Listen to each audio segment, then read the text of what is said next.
Boker Tov, Rechavia Nachlaot in Yerushalayim. Welcome everybody. Good morning. Shavua Tov. It's Monday morning at 9:30.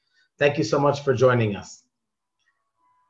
I'm very excited about the Shiur this week because Bezrat Hashem in the next few days, even before Chanukah, we are going to conclude this, to complete the entire Maamar of VeYadaata that we've been learning since after the Chagim, after Sukkot.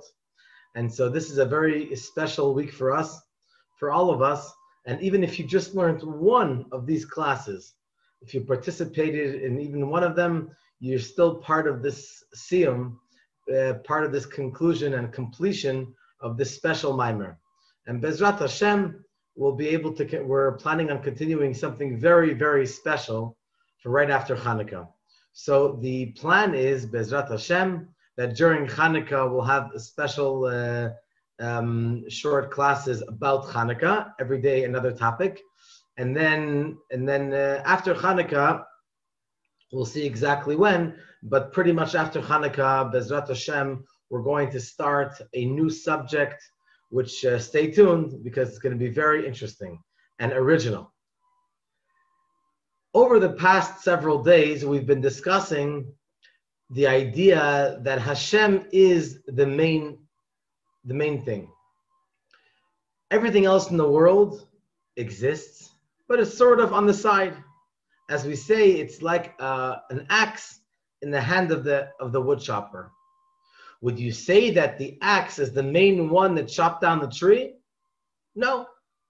It did participate in chopping down the tree, but the main one is the person, the individual who chopped down the tree. And therefore, we can also understand in a person's business that they should not make themselves too comfortable and they shouldn't get too involved in their business, because that's called making the medium, which the business is only the medium, making the medium into the most important thing. Hashem wants us to make a keli, to make a vessel for his great blessing, for his shefa. And so we don't have to glorify the medium. We have to recognize that it's Hashem, who he is the one who really gives us the bracha. It's like the story of the Chassid of the Rebbe Rashab. And for a while, the Chassid did not visit his Rebbe. And so the Rebbe said, the next time he came, he said, I missed you. Where have you been? And so he said in Yiddish it sounds the best as usual. He said, Mein Kopf is given in Galoshen. My head was in the boots. What he meant to say was that he had a big company, big factory of boots, Galoshen, and his mind was too occupied with his business, so he didn't have time to actually come and visit the Rebbe as he used to. So the Rebbe said, let's first say it in Yiddish because it sounds best. Fies in Galoshen hab ich gehört, aber a Kopf in Galoshen hab ich noch nicht gehört. I've heard of having feet in boots, but I've never heard of having a head in boots. So in addition to the fact that it's a nice anecdote, but really what's the message over here? The message over here is that we have the top part of ourselves, which is namely the head, also the top part of our body, which is the heart, Baruch Hashem. Then you have the lower part of a person's self, and they're also important, but you have to recognize that it's a lower part of the body, and therefore there's it's not on the same level as the top part of the body. So the technical part, the technical things that we do need to be done, but with the technical parts of our hand, feet, but the head needs to remain above, needs to remain involved in spirituality. Not that the head should be head over heels inside the boots. Rather, the head should remain with spirituality where it belongs. If you have the original text, we're in page Nun Vav, towards the bottom of the page. Let's start from around 10 or 11 lines from the bottom. The last word is an abbreviation. The last word of the line is after a period. Ukimokein. Ukimokein, yuvan, and so too will be understood. Bahamamutsaim ha'elyonim, with the intermediary levels above in the spiritual realm. Shehem rak kegarzen biyad hachotzev, for they're only like an axe in the hand of the woodchopper. She'al yadam over hashpa'ah, that through them the shefa, the blessing, comes from Hashem. Avalo sheba mikoach atzman. It's not that they come from their own koach. They are the ones who give the blessing. They have no say. They have no mandate whether or not the individual should receive the shefa from Hashem. Hashem Almighty is the real mashpia, is the real one who gives the blessing.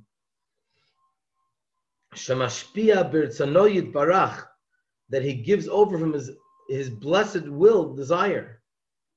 And the blessing comes down through the intermediary levels. In order that it should be created from within it, the materialistic entity,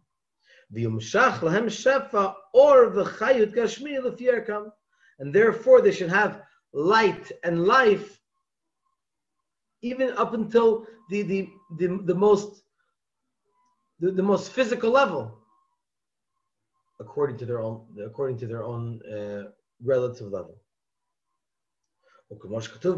As said in another place, b'inyan, with a subject. And Hashem will bless you. Hashem should bless you in everything that you do.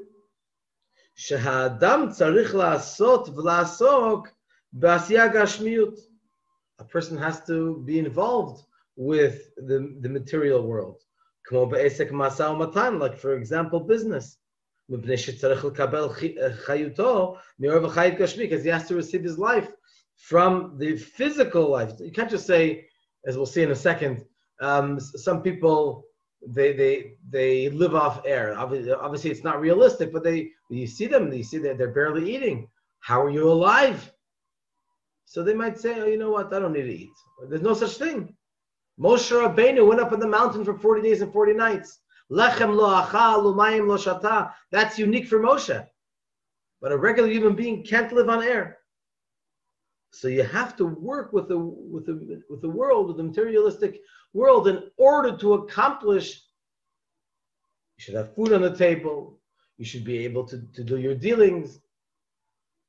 But at the same time, to remember that it's only a medium. If we're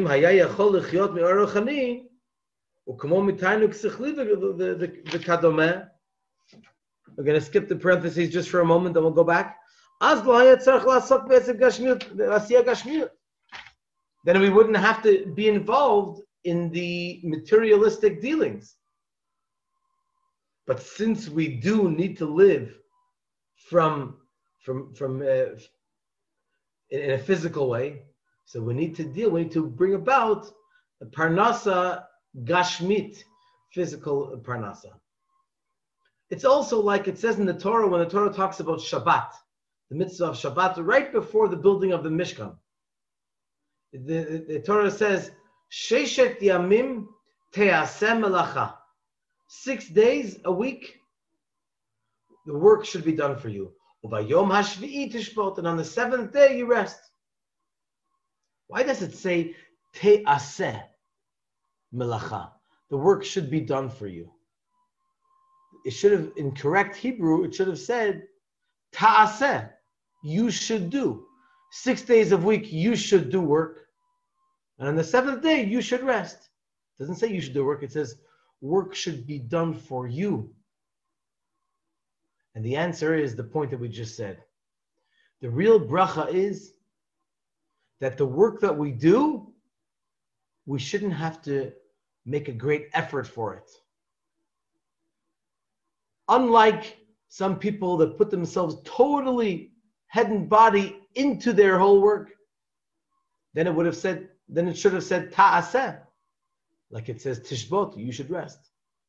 But when it says te'aseh, the bracha is that 6 days a week, the work should almost as if be done for you. It's like the story, I believe, of the Rabbi Akiva, or perhaps another tzaddik, if you remember the name, that he you can write it into the comments, that he wanted to bring a huge gift to the Beis HaMikdash. I believe it was a rock or a special stone, and it was too heavy. And Hashem said, put your finger there and I will help you come. And that's what they had to do. We have to do our effort. And then Hashem, the greatest bracha is that Hashem helps us out, that it's done. But the angels help us out when we do our action.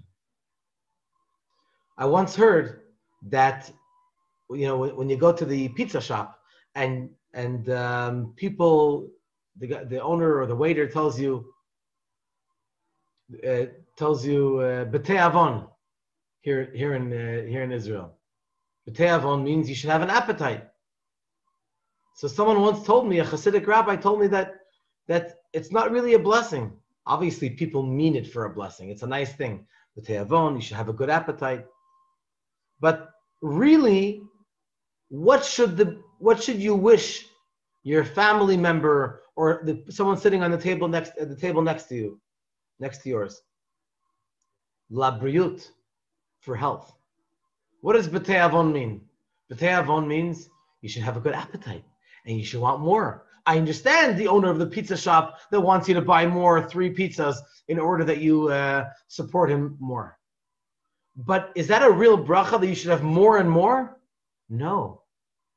In Gashmiut, in the physical realm, in the materialistic realm, the real bracha is to have a little bit, and that should satiate you. That should be enough. Just like in business, you should be able to have to do just a little bit of work, and then sheshet yamim te'aseh melacha. The work should be almost done for you. And therefore, when we act in this way, and we realize that we should have a little bit of food, and that should take us for the rest of the day, that is the ultimate bracha. Soon we're going to see how it is when Mashiach is going to come. We're not going to need any food. We'll get to that in a second. But right now, that we need Gashmiut, and that's clear that we do, we should suffice with as little as possible. That's the rule in the physical and materialistic world. It's exactly like it says.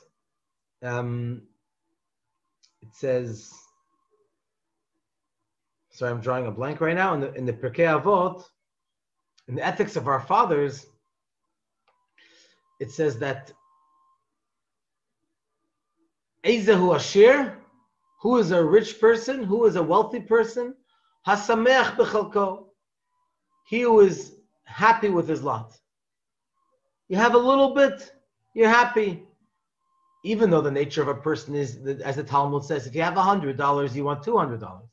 If you have $200, you want $400. You always want more and more, double and triple and quadruple. Nevertheless, who is truly a rich person? That is a person who is happy with his lot. So it says in Chassidus that that's only in the physical realm. Materially speaking, you should suffice with a little bit, with what you have. But in spirituality, you're never supposed to be sameach b'chalko. You're never supposed to be happy with your lot. Because when a person is happy, then you don't want more. We have to always desire more, seek for more, teach other people more, never suffice with what we have with what we've done up until now. Now let's look on at the bottom of the page of Nun Vav. Who are the creations of Hashem who do not need Gashmiut, who do not need materialism? Dugmat, for example, Kabbalat chayut neshamot began Eden. How does the neshama live in Gan Eden without a body or without an embodiment? Shemekablim chayutam me'asaga be'elokut. They receive their life force and vitality from their grasping and understanding of godliness. What does that mean? That means that sometimes it's enough to satiate a person. Obviously, not enough to live. But sometimes for a little while, for 5 minutes, for an hour, whatever it is, you feel so good that you heard such a beautiful insight that you're not in the mood of eating. You just feel great. So the neshamot in Gan Eden, that's how they receive their life force. Maamar, as it says, yoshvim v'nehenin miziv hashchina. They sit and they have pleasure from the ray of the divine presence. And just like when the Mashiach will come, Sha'amru Azal, that our sages teach us, Ha'olam haba, the world to come, Ein bo achila u'shtiyah. There is no eating and drinking. Ella, rather, tzadikim yoshvim, the righteous they sit, v'atrotehen b'rashehen, and their crowns are on their heads. V'nen in miziv hashchina, and they have pleasure from the ray of divine presence. Hare, what do we see from here? Bidugmat kabbalat achayut achshav mi'achila u'shtiyah. Just like now that we receive our life force from eating and drinking, gashmiyut, materially speaking, Kaini el atid. This is how it's going to be when Mashiach comes. Kabbalat achayut mima sheyanu miziv hashchina. This is going to be the way that we're going to receive our life force, our life, from the ray of the Shekhinah. Wow, that sounds amazing. That's the best diet in the world. We're not going to have to eat. We're not going to have to drink. We're just going to have pleasure from the divine presence, and that's going to be enough for us to run, to survive and strive.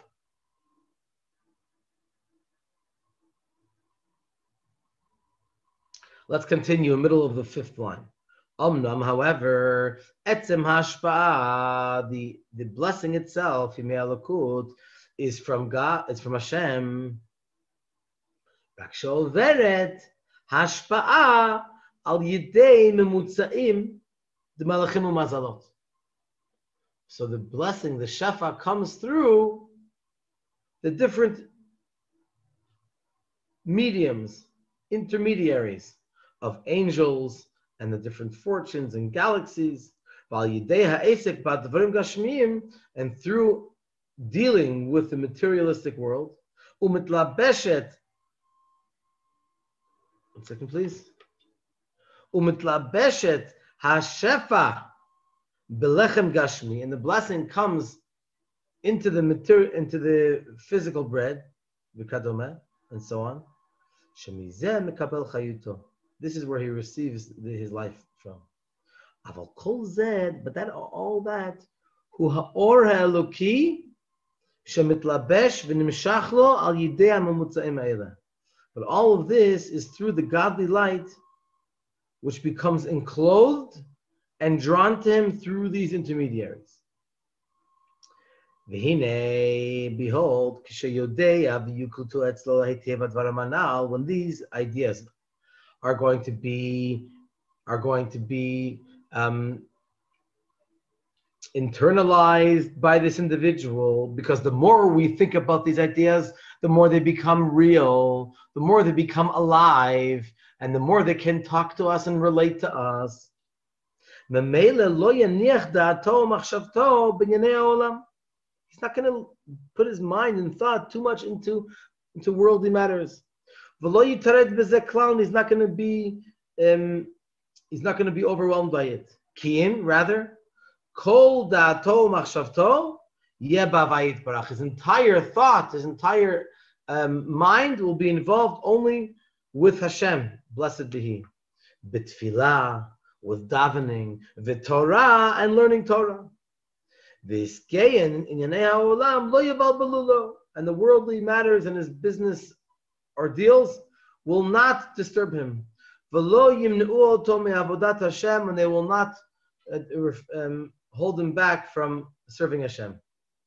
Ki for me'achar sheyodei heitev, since he knows very well that the main part of the blessing is Hashem Himself, hashofei lo chayut, which brings him great blessing in life. Aval kol hamumutzaim ukmo ken advarim hagashmiyim shebahem nitlabsha hashpa'ah kmo esek masa umatan ubalachem sheochel einam klum mitzad atzman. So all of the external things which seem to be mediaries, they're really nothing. The whole purpose is only to bring us the blessing from Hashem. They are not, these external matters are not the source of his life. Rather, the main part is the godly light which gives him life.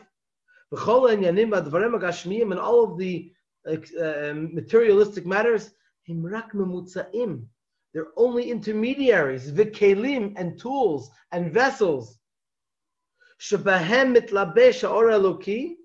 which in them the godly light becomes enclosed, in order that that great shefa, that great blessing should come into the person on a physical level, because he has to live physically. He can't just live on a spiritual level. So it's impossible that these materialistic matters should disturb him. He doesn't consider them to be the main part. The main part is godliness. So he has to be connected only in Hashem and in His Torah. He's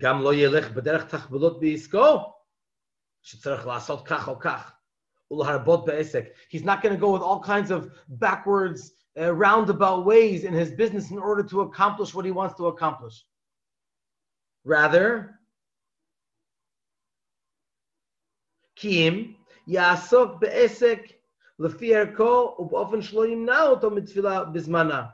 to do his business, his job, his profession in a proper way. It's not going to withhold him from davening with a minyan in the right time. And learning Torah every day. He will be certain in Hashem, which gives him his life force. That will give him his parnasa, his livelihood and his life through that.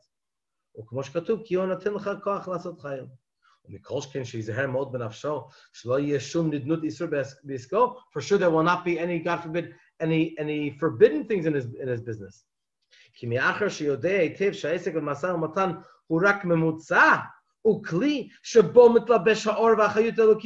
that it's only this business. His business is only a middleman and a tool, a medium in which the godly light should enclose itself. Which gives him life.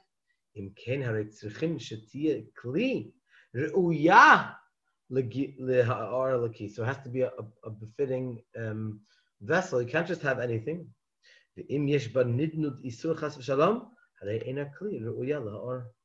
there's a little bit of a God forbid, of a isur, of a prohibition, then it's not a proper keli, not a proper vessel for the light of Hashem. It has to be clean.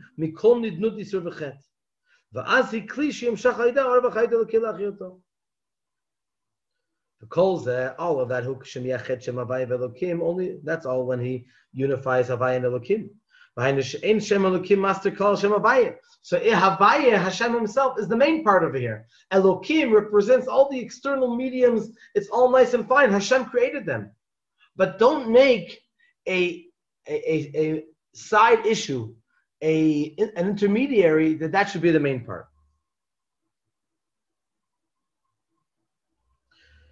So if we view the world in this way, then we realize that it's only a medium, and Hashem Havaya, Hashem Himself, is the main part. So then Shem Elokim does not cover over Shem Havaya. V'chol ha'itavutu m'Shem Havaya, rak she'over al yedei Shem Elokim. U'memele yodea she'kol ha'memutzaim hem ha'malachim ha'mazalot einam klum mitzad atzmam. So all the angels and the galaxies and the fourth level and the fortune, All the fortunes are nothing on their own. There are messengers from Hashem as an axe in the hand of the woodchopper.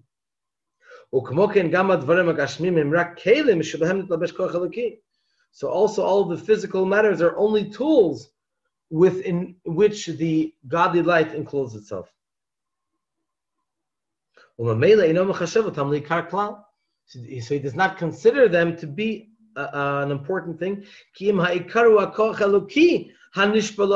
main part is the godly energy which comes through them, through the intermediaries. Therefore, a person should make an effort, and it should try hard. That has to be the focus. It's good to do business. It's good to work with the world. But the focus has to be that what's the whole purpose in order that Hashem should be revealed through every object. He shouldn't work too hard. Shouldn't overdo it. He shouldn't be a workaholic.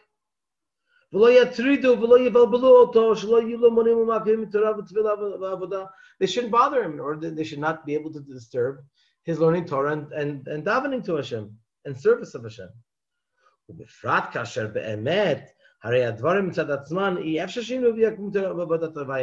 truth is that they have no ability to hold back and to be an obstacle for serving Hashem.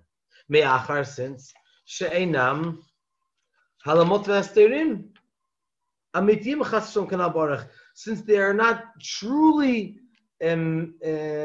covering over and condensing light of Hashem.